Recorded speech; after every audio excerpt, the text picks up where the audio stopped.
அடுத்து நான் சொல்ல போகிற அந்த ஒரு வரியை சொல்வதற்காக எத்தனை நாட்கள் நான் காத்திருந்தேன் என்பது எனக்குத்தான் தெரியும். தர்மத்தாயின் தவ புதல்வரே, தமிழக வெற்றி கழகத்தின் தலைவரே, வருக வருக வருக. தலைவரின் தலைமை உரை.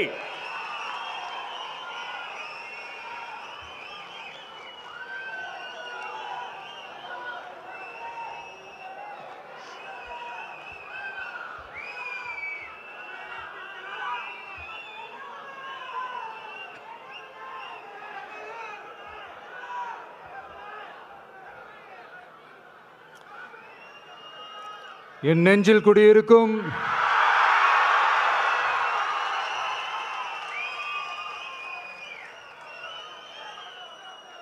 என்னுடைய தோழர்களுக்கும் தோழிகளுக்கும் தமிழக மக்களுக்கும் என்னுடைய வணக்கம்.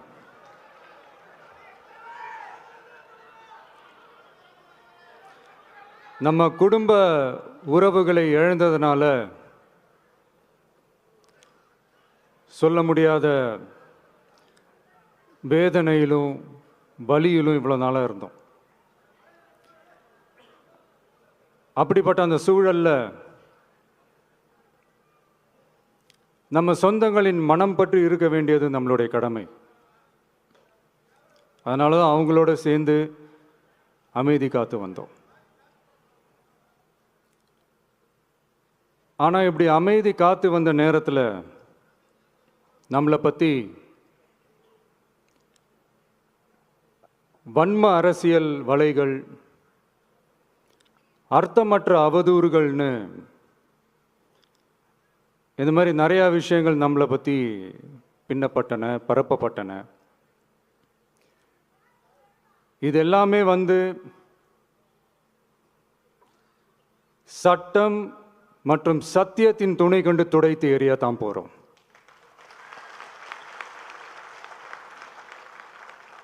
பட் அதுக்கு முன்னாடி தமிழக சட்டமன்றத்தில் நமக்கு எதிராக நிகழ்த்தப்பட்ட ஓர் உரைக்கு ஒரு நாகரிக பதிலடி கொடுக்கணும்னு நான் நினைக்கிறேன்.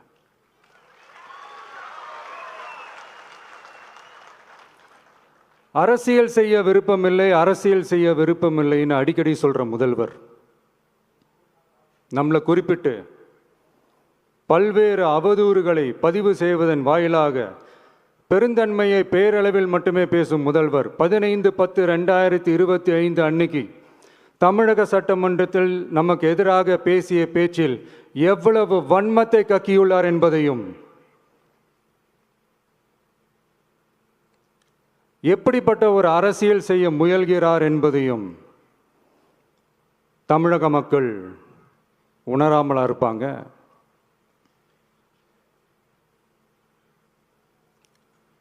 இந்த கரூரோடு சேர்ந்து 5-6 மாவட்டத்துக்கு இந்த மக்கள் சந்திப்பு நிகழ்ச்சிகள்லாம் நடத்தியிருக்கிறோம், போயிருக்கிறோம்.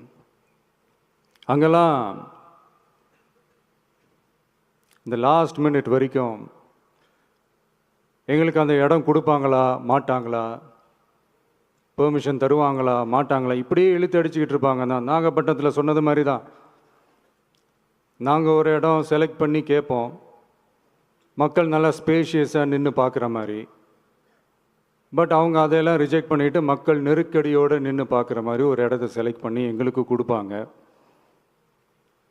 இது டிஃபால்ட்டாக எல்லா இடத்துலையும் இந்த ஒரு ஆர்கியூமெண்ட் நடந்துகிட்ருக்கோன்னு வைங்க.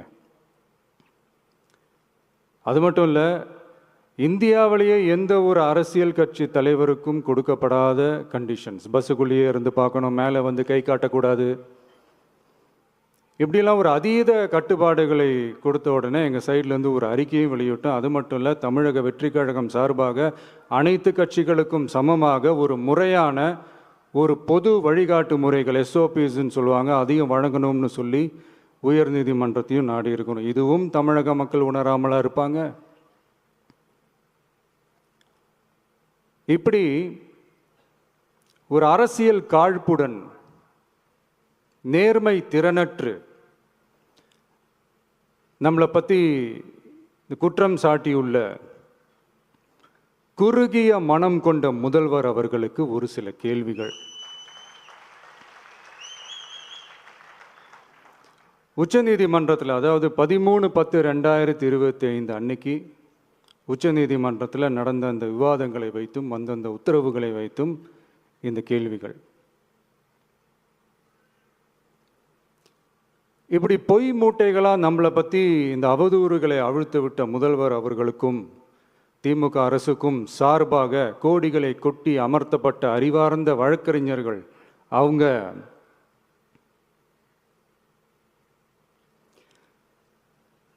இந்த கபட நாடக திமுக அரசோட தில்லுமுல்லுகளை தாங்கி பிடிக்க இயலாமல் உச்ச நீதிமன்றத்தில் திக்கு திணறி நின்றது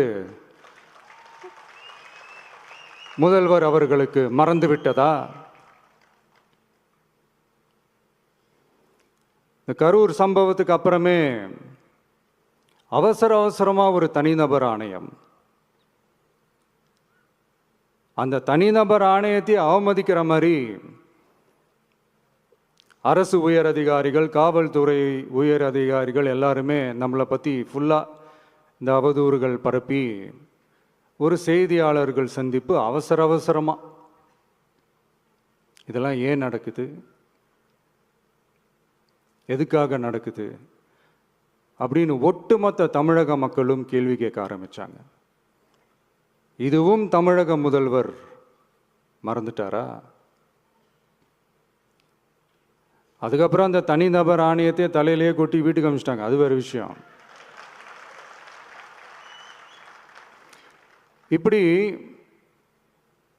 இப்படிலாம் கேள்வி கேட்ட உடனே ஏதாவது பதில் சொல்லி ஆகணும்ல. அதனால சட்டமன்றத்தில் பேசும்போது உண்மை நிலையை தெளிவுபடுத்தத்தான் அப்படின்னு ஏதோ இந்த சட்ட ரீதியாகவும் சத்தியத்திற்காகவும் நடந்தது போல ஏதோ சாமர்த்தியமாக பேசுகிறதா நினச்சி பேசியிருக்காங்க. இப்படி ஒரு 50 வருஷமாக பொது வாழ்க்கையில் இருக்கிற ஒருத்தவங்க ஒரு முதல்வர் அவர்கள் சொன்னது எவ்வளவு பெரிய ஒரு வடிகட்டின பொய், சப்பை கட்டுன்னு நான் சொல்லலை, உச்ச நீதிமன்றம் சொல்லியிருக்கிறாங்க. அவங்க சொன்னதெல்லாம் கொஞ்சம் என்னன்னு கொஞ்சம் லைட்டாக பார்ப்போமா?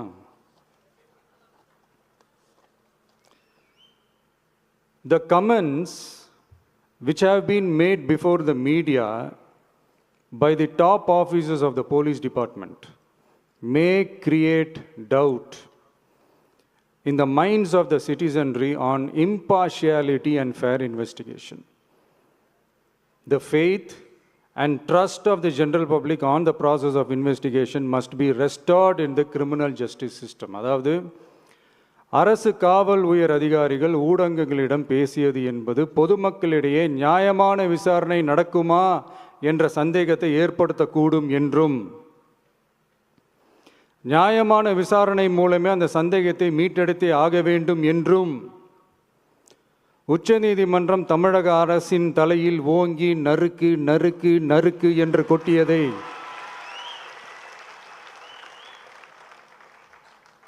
முதல்வர் அவர்கள் மறந்துட்டாரா?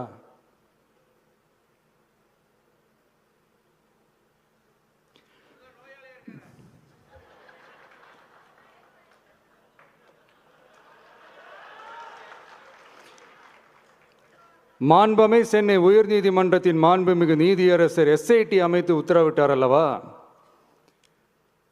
அந்த உத்தரவை ஏதோ சட்டத்தின் மீதும் நீதி பரிபாலனத்தின் மீதும் மரியாதை கொண்டவர்கள் போல ஒரு நாடகத்தனமான கொண்டாட்டத்தை திமுகவிற்கு ஒத்து ஊதுவோரும் நடத்தி கூத்தாடி குதூளித்தனர் அல்லவா? தாவேகாவிற்கு எதிராகவும் நமக்கு எதிராகவும் உயர்நீதிமன்ற மாண்புமிகு நீதியரசர் தீர்ப்பளித்து விட்டதாக விதந்தோதி விழா எடுத்தனர் அல்லவா? அந்த உத்தரவை குறித்து சொல்லும்போது எந்த ஆவணத்தின் அடிப்படையில் அந்த உத்தரவு அமைக்கப்பட்டது? நான் கேட்கல, உச்சநீதிமன்றம் கேட்டிருக்கிறாங்க. The judgment is completely silent about how learned single judge arrived at such a conclusion and what material was pursued by the court என்று உச்சநீதிமன்றம் உரத்த குரலில் கேள்வி கேட்டது. அப்போதும் கூட உச்சநீதிமன்றத்தில் திமுக அரசுக்காக வாதாடிய அறிவார்ந்த மூத்த வழக்கறிஞர்கள் பதில் சொல்ல இயலாமல் வாய் மூடி மௌனம் காத்ததை நாடே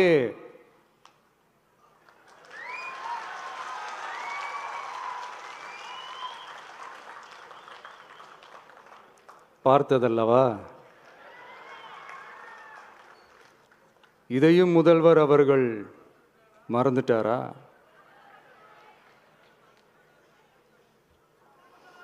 Such petition ought to be dealt with by the division bench, registering as public interest litigation in right earnest and not to be dealt with by a single bench. அதாவது பொது வழிகாட்டு முறைகளான எஸ்ஓபி அமைக்கப்பட்டு வெளியிட வேண்டும் என்ற கோரிக்கையுடன் வந்த ரிட் மனுவை நீதிபதிகள் டிவிஷன் பெஞ்ச் தான் கையாள வேண்டும், தனி நீதிபதி பெஞ்ச் கையாளக்கூடாது என்றும் உச்சநீதிமன்றம் சொன்னதல்லவா? அது மட்டுமா, கோரிக்கையே இல்லாமல் எஸ்ஐடி அமைக்கப்பட்டது எந்த வகையில் சரி என்றும் கேள்வி எழுப்பியது உச்சநீதிமன்றம். இது எல்லாமே அறியாமலோ இல்லை அறியாதது போலவோ உச்சபட்ச அதிகார மயக்கத்தில் இருந்து பேசினாரோ முதல்வர் அவர்கள்? மனிதாபிமானம், அரசியல் அறம், மாண்பு இதெல்லாம் எதுவுமே இல்லாம வெறும் பேச்சில் மட்டுமே பேசிக்கிட்டு அரசியல் ஆதாயம் தேடுற ஆட்டத்தை ஆடத் தொடங்கிவிட்டார் முதல்வர் அவர்கள்.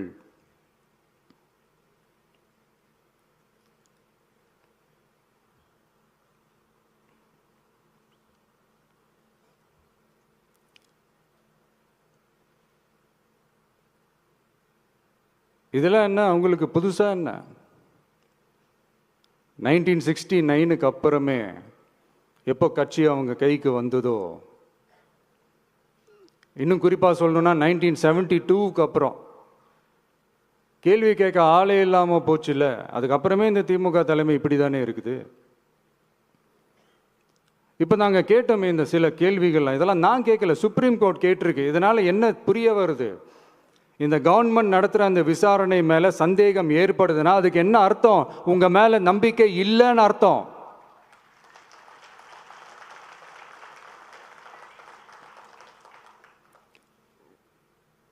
இதெல்லாம் ஏன் எதுக்காகன்னு முதல்வர் அவர்களுக்கு புரியுதா?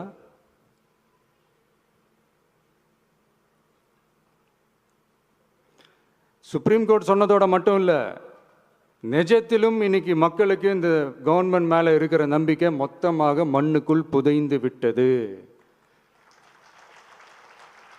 இதுவாவது முதல்வர் அவர்களுக்கு புரியுதா? புரியலனா 2026 தேர்தலில்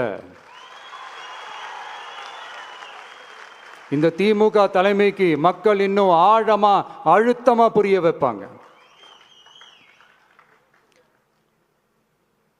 அப்போ கூட இவங்க என்ன பண்ணுவாங்க தெரியும்ல, 5 வருஷத்துக்கு ஒரு வாட்டி பழக்க தோஷத்தில் ஒரு அறிக்கை ஒன்று வெளியிடுவாங்களே, மக்கள் தீர்ப்புக்கு தலை வணங்குகிறோம் அப்படின்ட்டு அந்த அறிக்கையை வெளியிட்டுட்டு இப்போ அறிவாலயத்தில் போய் ஓடி ஒளிஞ்சுப்பாங்க. இப்பவே ரெடி பண்ணி வச்சுக்கோங்க அந்த அறிக்கையை. எப்படி? மக்கள் தீர்ப்புக்கு தலை வணங்குகிறோம்.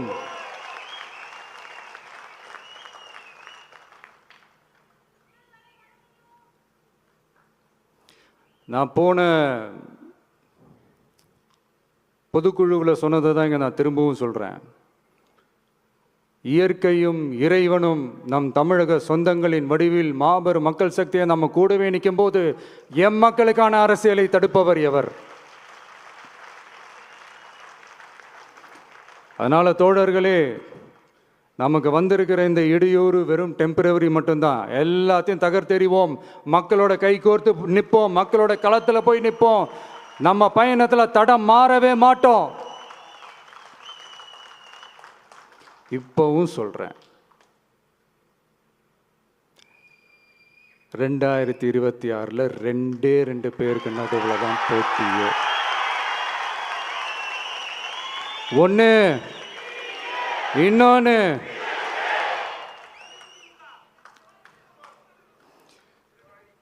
இந்த போட்டி இன்னும் ஸ்ட்ராங்காக மாறப்போகுது. 100% வெற்றி நமக்கு.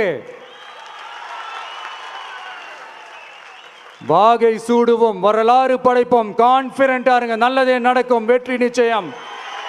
மீண்டும் சந்திக்கும் வரை நன்றி, வணக்கம்.